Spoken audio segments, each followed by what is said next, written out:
कोल्हापूर शहराच्या हद्दवाढीबाबत आज मुंबईत मुख्यमंत्री आणि उपमुख्यमंत्र्यांच्या समवेत कोल्हापूर जिल्ह्यातील मंत्री आणि लोकप्रतिनिधींची बैठक आयोजित करण्यात आली होती। या पार्श्वभूमीवर हद्दवाढीला विरोध असल्याची भावना सरकारपर्यंत पोहोचवण्यासाठी आज हद्दवाढ विरोधी कृती समितीच्या वतीनं प्रस्तावित 20 गावात कडकडीत बंद पाळण्यात आला। या गावांमध्ये अत्यावश्यक सेवा वगळता सर्व व्यवहार बंद ठेवण्यात आले होते। कोल्हापूर शहराच्या हद्दवाढीबाबत मुंबईत मुख्यमंत्री देवेंद्र फडणवीस, उपमुख्यमंत्री एकनाथ शिंदे आणि पालकमंत्री प्रकाश आंबेडकर, मंत्री हसन मुश्रीफ आणि जिल्ह्यातील लोकप्रतिनिधी यांची आज बैठक आयोजित करण्यात आली। या पार्श्वभूमीवर हद्दवाढीला विरोध असल्याची भावना सरकारपर्यंत पोहोचवण्यासाठी आज हद्दवाढ विरोधी कृती समितीच्या वतीनं प्रस्तावित 20 गावात बंद पाळण्यात येईल अशी घोषणा सर्वपक्षीय हद्दवाढ विरोधी समितीचे अध्यक्ष आणि उचगावचे सरपंच मधुकर चव्हाण यांनी पत्रकार बैठकीत केली होती। यानुसार आज प्रस्तावित 20 गावात कडकडीत बंद पाळण्यात आला। उजळाईवाडी आणि सरनोबतवाडी या गावात उत्स्फूर्तपणे बंद पाळण्यात आला। अत्यावश्यक सेवेमधील मेडिकल दुकानं वगळता आज सर्व दुकानं बंद होती। या दोन्ही गावाला लागूनच राष्ट्रीय महामार्ग गेलाय। या मार्गावरील सर्व हॉटेल्स आणि दुकानं बंद करण्यात आली होती।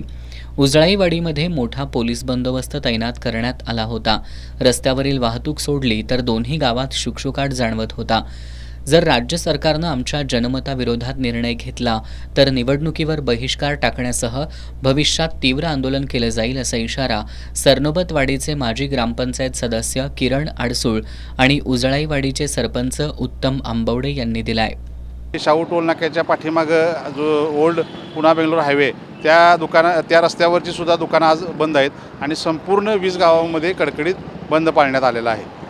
येणाऱ्या काळामध्ये जर राज्य शासनानं जर हद्दवाढीचा जर निर्णय घेतला तर येणाऱ्या काळामध्ये जिल्हा परिषदेच्या निवडणुका, पंचायत समितीच्या निवडणुका, महानगरपालिकेच्या निवडणुका या निवडणुकीवरती आमचा बहिष्कार असणार आहे आणि भविष्यात आम्हाला जरी न्यायालयीन लढाई लागली तरी आम्ही पाठीमागं हटणार नाही। कोल्हापुरातली परिस्थिती बघतो की काय चाललंय, रस्ते असतील, गटारी असतील, सगळ्यांची वाताहत चालू आहे, क्रीडांगण असतील, गार्डन असतील, या सगळ्यांच्यात आम्ही बघतोय काय कोल्हापूरची अवस्था चालली आहे। उपनगर असतील म्हणजे त्यांच्या अजून व्यवस्थित व्हाय नाही, त्यांच्या सुखसुविधा त्यांना पुरवल्या जात नाहीत योग्य पद्धतीनं। मग आमची गावं घेऊन ही काय करणार? आम्ही आमच्या ग्रामीण भागात आम्ही 15वा वित्त आयोग, आमदार खासदार फंड, इतर आणखी फंड आम्हाला मिळत आहेत आणि आम्ही आमच्या गावामध्ये रस्ता, लाईट, पाणी सर्व सुविधा देण्यास सक्षम आहोत। त्यामुळं आमचा इथून पुढे या हद्दवाढीला विरोध राहणार। कळंबा, पाचगाव या गावात देखील गावकऱ्यांनी दिवसभर सर्व व्यवहार बंद ठेवत कडकडीत बंद पाळला। पाचगावमध्ये देखील ग्रामस्थांनी कडकडीत बंद पाळत हद्दवाढीला विरोध केलाय। कळंब्यात आज सकाळी सरपंच सुमन गुरव यांच्या नेतृत्वाखाली ग्रामपंचायत सदस्य आणि ग्रामस्थांनी एकत्र येत गावात फेरी काढून हद्दवाढीच्या विरोधात जोरदार घोषणाबाजी केली आणि बंदचं आवाहन केलं। यावेळी बोलताना ग्रामपंचायत सदस्य उदय जाधव यांनी तीव्र शब्दात हद्दवाढीला विरोध दर्शवलाय। आज कळंबा गावातील सर्व नागरिकांनी कोल्हापूर महानगरपालिकेच्या हद्दवाढ विरोधात सर्व बंद पुकारलेला आहे आणि तो यशस्वी पार पाडलेला आहे। माझं लोकप्रतिनिधींना किंवा मंत्र्यांना माझं एक आव्हान आहे की आमच्या मागं न लागता कोल्हापूरचा विकास कसा व्हावा हा पहिल्यांदा तिने विचार करावा। आज कोल्हापूर महानगरपालिकेचं कोल्हापुरात महिन्यातलं 10 दिवस पाणीपुरवठा बंद असतो। म्हणजे पहिल्यांदा आपलं 10 दिवसात पाणीपुरवठा बंद असतो कोल्हापूर, त्यांनी पण त्याला लक्ष घालावं।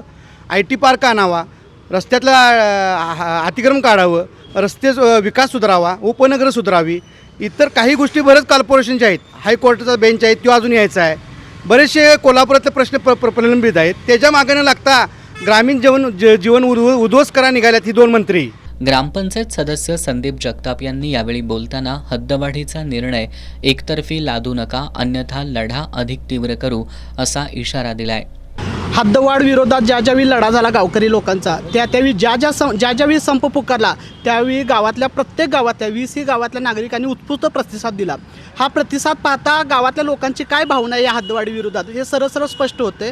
त्यामुळे प्रशासनानं एकतर्फी निर्णय घेऊन हद्दवाढीचा विषय आगामी निवडणुकी तोंडावर धरून शहरातल्या लोकांसाठी करत असेल तर यासाठी या 20 गावांचा ठाम विरोध आजपर्यंत ज्या पद्धतीने दिला आहे हा लढा असाच चालू राहणार। दरम्यान पाचगावमध्ये देखील ग्रामस्थांनी गावातील सर्व व्यवहार दिवसभर बंद ठेवून हद्दवाढीला विरोध केला. दिवसभर पाचगावमधील संपूर्ण बाजारपेठ शांत होती. सर्व ग्रामस्थांनी आपले व्यवहार बंद ठेवत हद्दवाढीच्या विरोधातील आपली एकजूट दाखवून दिली. हद्दवाढीला विरोध दर्शवण्याकरता वडणगे, पुलाची शिरोली आणि शिये गावात कडकडीत बंद पाळण्यात आला. काहीही झालं तरी आम्ही हद्दवाढीत येणार नाही. आमच्या गावांचा विकास करण्यासाठी आम्ही सक्षम आहोत असा इशारा देत या गावांनी हद्दवाढीला विरोध दर्शवला. पुलाची शिरोली इथल्या ग्रामस्थांनी तर पाण्याच्या टाकीवर चढून शोले स्टाईलनं आंदोलन करत हद्दवाढीला विरोध केला. अचानकपणे ग्रामस्थ टाकीवर चढल्यानं पोलिसांची चांगलीच तारांबळ उडाली. वडणगे गावातील देखील आज सर्व व्यवहार बंद ठेवण्यात आले होते.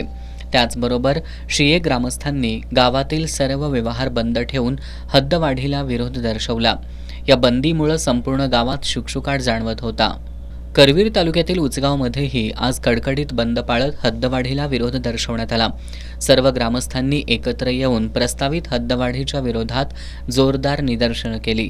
या निदर्शनात उचगावचे सरपंच मधुकर चव्हाण, शिवसेना ठाकरे गटाचे करवीर तालुका प्रमुख राजू यादव, दिनकर पोवार, दीपक रेडेकर, विक्रम चौगुले, योगेश लोहार, दत्तात्रय यादव, सुनील पवार, अजित चव्हाण, सचिन चौगुले, कीर्ती मसुटे यासह ग्रामस्थांनी सहभाग घेतला. हद्दवाढीच्या विरोधात नागदेवाडी, बालिंगा आणि शिंगणापूरमध्ये बंद पाळण्यात आला. अत्यावश्यक सेवा वगळून सर्व व्यवहार बंद ठेवून निदर्शनं करण्यात आली. आमच्या ग्रामपंचायती सक्षम असून गावांचा विकास झालेला आहे.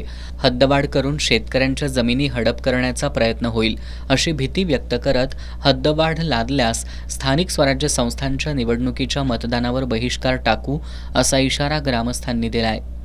कोल्हापूर महानगरपालिकेने आजूबाजूच्या 20 गावांचा हद्दवाढीमध्ये घेण्याचा जो संकल्प मांडलेला आहे, त्या संकल्पनेला आमच्या हद्दवाडी गावातील सर्वांचा कडकडून विरोध आहे. याचं कारण असं म्हणजे आमच्या नागदेवाडी गावामध्ये सर्व शेतकरी वर्ग आहे, तसंच त्या कष्टकरी लोक आहे व या आमच्या गावामध्ये ज्या येणाऱ्या 15 वित्त आयोगामधून आमच्या नागदेवाडी गावामध्ये किंवा इतर गावामध्ये सुविधा चांगल्या पद्धतीने चालू असून व आमच्या गावामध्ये सर्वांचं ग्रामीण भागातील सर्व शेतकरी वर्ग यांच्याही जमिनी आपल्या ह्या हडपण्याचा प्रयत्न हद्दवाडीमध्ये केला जाणार. ह्याही जमिनी आमच्या शाबूत राहतील असं ह्या आमच्या सर्व गावातील एकमत आहे व आमच्या सर्व गावांचा ह्या हद्दवाढीला विरोध आहे. आणि कालच झालेल्या पत्रकार बैठकीमध्ये आमच्या सर्व लोकप्रतिनिधी 20 गावांच्या प्रतिनिधींनी निर्णय घेतलेला आहे की जर का आमच्यावर हद्दवाढ लादण्याचा निर्णय घेतला तर या येणाऱ्या जिल्हा परिषद असतील किंवा महानगरपालिका निवडणुका असतील, या निवडणुकावर बहिष्कार टाकण्यात या गावातील ग्रामस्थ मागे पुढे बघणार नाही याची विनंती आहे. कोल्हापूर शहरातच नागरी सुविधांची वानवा असताना हद्दवाढ करून ग्रामीण भागाचा विकास कसा करणार असा प्रश्न हद्दवाढीतील प्रस्तावित गावांमधून विचारला जातोय. त्यामुळं हद्दवाढ नको, प्राधिकरण सक्षम करा आणि त्यासाठी भरीव निधी उपलब्ध करून द्या अशी भूमिका मांडत हद्दवाढ विरोधी कृती समितीनं हद्दवाढीला विरोध केलाय.